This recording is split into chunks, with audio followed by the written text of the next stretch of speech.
I don't go put money laundry for best friend don't get money. You don't launder your own money now. Who broke you a criminal? I don't to do charity. They wonder how. They don't know how they use debt to do charity.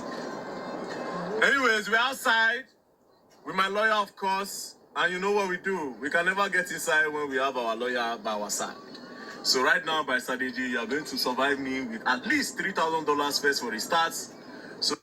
So, to all the protesters and everything that they must have put in the effort to make sure that VeryDarkMan have gotten his... Mazi, I don't think, say, on Tuesday, my birthday, I don't think I want to do my birthday, my brother did for sale. I don't think, see what God do for me. I don't go put money laundry for best friend don't get money. You don't launder your own money now. Who broke you a criminal? I don't to do charity. They wonder how. They don't know how they use debt to do charity. Anyways, we're outside with my lawyer, of course, and you know what we do. We can never get inside when we have our lawyer by our side. So right now, by strategy, you are going to survive me with at least $3,000 first for the starts. So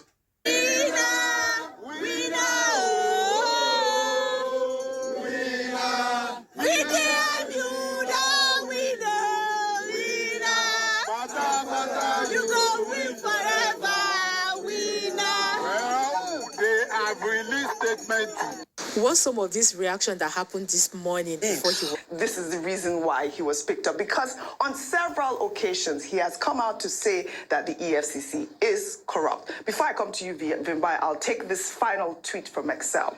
He wrote in part, "What's even more suspicious is the EFCC's admission that they are aware of his unguarded attacks. That's the real issue here. VDM speaks truth to power. He calls out corruption, exposes hypocrisy, and disrupts the comfort of those who hide behind institutions to loot with impunity. Now, instead of addressing the rot he has exposed, the system is trying to silence him through a conveniently timed arrest.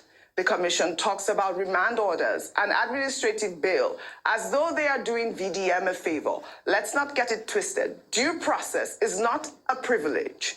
It is a right.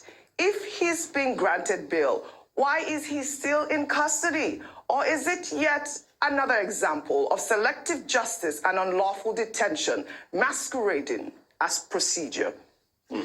There's so many issues muddled up together where this particular case is concerned. But I think the focus is on due process from the EFCC, because if due process is followed, a lot of the other speculation that then begins to happen is subdued. So if you say rightfully EFCC has the right to say that we have information or we have evidence pertaining to X, Y, or Z, they can do that to anybody, no problem. But then if the procedure is followed, then we can sit and observe and wait for the process to play itself out. There's still questions about how he was arrested, because his brother says they were bundled up. It was like a kidnapping. That is still a question mark. Why is the EFCC? Yes, fine. Even if let's assume that he refused to honor the invitation. Does that warrant him being bundled up, and being taken to a place that they said for a while they didn't know his whereabouts? So definitely we cannot overestimate the importance. We cannot overestimate the importance of due process. Now, there are so many issues here. The other issue that I wanted to look at was the issue, the protests, right? I think that it's formidable to see young people rising up for what they believe in. And I hope that if there's such an organized group of people with this much passion, that it can be bigger than VDM. I hope that it can be about the core foundation of the issue. As much as this is what has triggered this, it's important for us to also remember that, yes, okay, let's protest free VDM and so forth. It can be anybody tomorrow. So let's remember to have a wider conversation around, we're protesting the fact that there needs to be due process in this system. Right. Nobody should be witch hunted or appear to be witch hunted because they want to call out the powers that be. The EFCC maintain that they have a case. Well, let's hear what that case is. Right. And we hope that from now on, things can be done by the book. Right. Dr. Abati, before I come to you, meanwhile, The Nigerian Guild of Editors and the Socio-Economic Rights and Accountability Project had called on the Tinubu government to stop using Cybercrimes Act to target journalists, activists, and critics. The organization expressed concern over how the Cybercrime Act, particularly Section 24 of cyberstalking, has been used to harass and persecute social media users since its amendment in 2024. They noted an increasing trend of using criminal defamation laws to stifle dissent and bring frivolous lawsuits against critics, posing threats to journalists' safety. NGE and SERAP argue that the Cybercrime Act is inconsistent with Nigeria's constitution and international human rights standards. They called on the government to review and amend the Cybercrime Act to align with constitutional standards, instruct law enforcement to respect citizens' rights, uphold press freedom, ensure access to information, and obey court judgments. Over to you. Okay, very quickly. I think certain fundamental points to be made. This is the Nigerian Guild of Editors and the Socio-Economic Rights and Economic Rights Agency project complaining about the Cybercrime Act.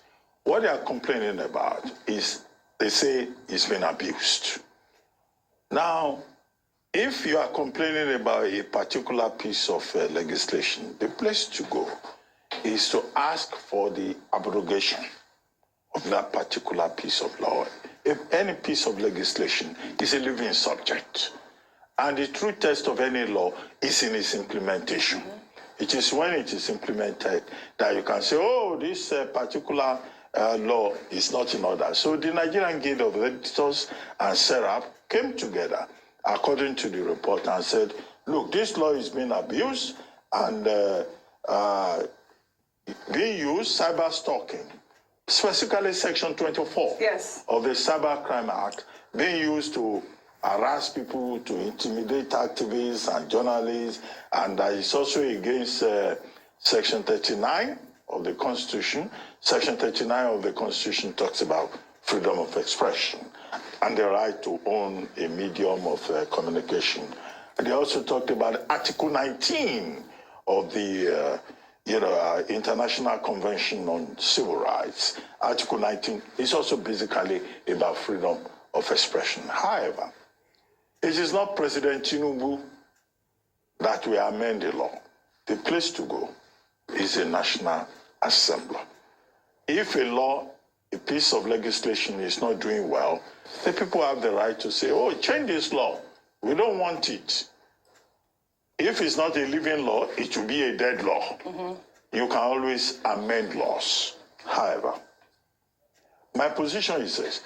Article 39, Section 39 of the 1999 Constitution, with due respect, that the President, the Nigerian Guild of Editors and SERAP referred to. Under that old Chapter 4, Chapter 2 is non-justiciable, although Femi Falana SAN has said there's a decided case in which Chapter 2 can also be invoked. Now, no law under the Nigerian Constitution gives you absolute rights. You don't have absolute rights.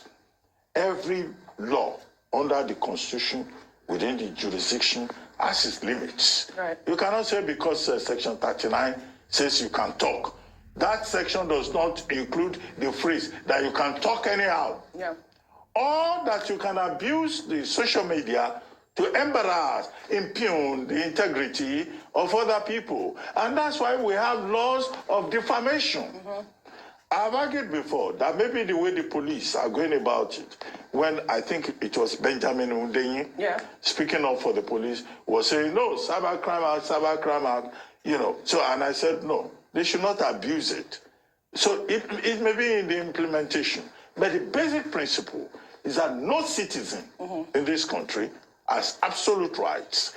And the organizations in this country, the law enforcement agencies, they have the right to call anybody to task, to investigate anybody. Right. So, and it will not be right to say, oh, this agency is corrupt. That's why they are investigating. No, that would be an illiterate thing to say. Well, Rufai, so we can wrap this up. I mean, you can see images there that with, Dele Farotimi, Showore. It's good that Serap at this moment is calling out this sort of, I don't know how to describe it, jungle justice, as it were, in the manner in which they, arrest these people because of cybercrime. I mean, look at that. 100% support Serap. Yes, Serap and NG. And I agree that the buck stops with the president. He's the leader of the land. You see, we forget. We can all see that the president does not have anything to do with the court. We forget that the president is supposed to be the moral beacon of any nation. And what happens in any nation falls under the president. I mean, look at all these heinous activities and crimes that are being perpetrated. The high-handedness. What EFCC has done to VDM, is it right? Let's call it speed a speed. They arrested the man. You didn't issue a statement all this while. You said, fraud, malfeasance and everything. You have not even shown us a charge. You are talking administrative bail. He's not been bailed. We are hearing counter and counter narrative. The truth has to be said, if a man had called that EFCC in the past, that they are corrupt and all of that, didn't the EFCC chairman himself say they have bad eggs amongst them? Why are we talking like we don't live in Nigeria? All you just need to do is to call him to corroborate. So the question we are asking is, what is going on? Is it because the man does not have the paraphernalia of security and states? Didn't the same EFCC try to go and arrest Yaya Bello? Didn't they push them away because military, police meet police? And he was being guarded. Didn't the EFCC chairman, a man that is doing it great, by the way, and I support him. When it's time to support the EFCC, I support the EFCC like I supported them a lot in Yaya Bello's situation. All right. Didn't he say, I will resign if Yaya Bello is not prosecuted? Today, Yaya Bello's case is already in court. So you see, there's a level of high-handedness. If you don't have power in this country, you suffer and die. If you have power, you go scot-free. All right. President Tinubu, all of this is happening under your watch. I will ask you a question. All right. Láyé onígbọ́n nǹkan ṣẹlẹ̀, láyé àrẹ̀sà ní nǹkan ṣẹlẹ̀. So láyé Tinubu ní gbogbo eléyìí ṣẹlẹ̀. All right. It's in the era of President Tinubu, all of this happening. We have to speak truth to power. All right. Let's call a spade now. What country are we living in? All right. Okay. The leader is the moral head of every country. The leader is the moral head. There are legal processes, Law is not emotion. Fantastic. We know, but the leader is the moral head. All right. He's the moral head. Let's finish this. What he has done is wrong. Tinubu cannot amend any law. No. The leader is the moral head. That's what we are saying. That's not the question. Of the legislature. It's the high-handedness we are talking about. No, I'm talking law. I'm not talking emotions. At the end of the day, Serap and NGE has called for a review of the Cybercrime Act, and that is their point. Really, that's all they're asking for at this point. And I think that it is important for that sort of conversation to begin to take center stage. We're asking for the rule of law to be obeyed. Now, Delta State Governor Sheriff Obowori on Tuesday met with President Bola Ahmed Tinubu at the presidential villa in Abuja. It was his first official visit since defecting from the People's Democratic Party to the All Progressive. Only the love. And that love is only shown to a family member. For real, you guys are like family members right now. You guys are more than a fan. So God bless you. UK, I saw your posts. Thank you for coming.